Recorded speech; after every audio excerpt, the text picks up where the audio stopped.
Sir এই দেখেন গেমের ভিতর নতুন অ্যাঞ্জেলিক প্যান্টের ইভেন্ট এসেছে। তাই নাকি? তাহলে তো এসিপি স্যারকে বিষয়টা এখনই জানাইতে হবে। চলো দেরি না করে স্যারকে আগে জানাই। স্যার স্যার স্যার গেমের ভিতরে অ্যাঞ্জেলিক প্যান্ট ব্যাক এসেছে। গেরিনা আবার ডায়মন্ডের গোয়া মারবে। যে করে হোক আমাদের কম ডায়মন্ডে অ্যাঞ্জেলিক প্যান্টটা বের করে ফেলতে হবে। অ্যাঞ্জেলিক প্যান্টটা বের করে জিসান ভাই ওয়াইটিকে কালেকশন ভার্সেসের চ্যালেঞ্জ দেবো। আবার বলে দেখলাম টন্ডে ভাইকে কালেকশন ভার্সেসে হারাইছে। হা করার দল দাঁড়িয়ে দাঁড়িয়ে দেখছিস কি? দ্রুত আমার ল্যাপটপটা ওপেন করে আইডিটা লগ ইন কর। এই তো স্যার আপনার আইডি দেখেন লগ ইন করে ফেলেছি। এই দেখেন স্যার এই পাশে ছেলেদের প্যান্ট দিয়ে রাখছে আর এই পাশে মেয়েদের প্যান্ট দিয়ে রাখছে। আমাদের যে করেই হোক এই দুইটা মেয়ে প্যান্ট বের করতেই হবে। শালা বুড়ো কালে কি তোর ভীমরতিতে ধরছে? তুই ছেলে মানুষ হয়ে মেয়ে প্যান্ট কি করবি? তুই কি হিজলা?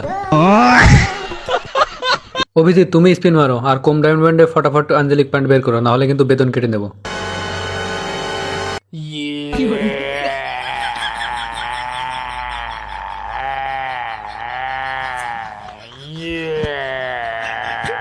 অভিজিৎ তো সব ডায়মন্ড শেষ করে দিল, কিন্তু একটা প্যান্টও তো বের করতে এলো না। ওর বেতন থেকে 2000 ডায়মন্ড টপ আপ করে ফটাফট স্পিন মারো।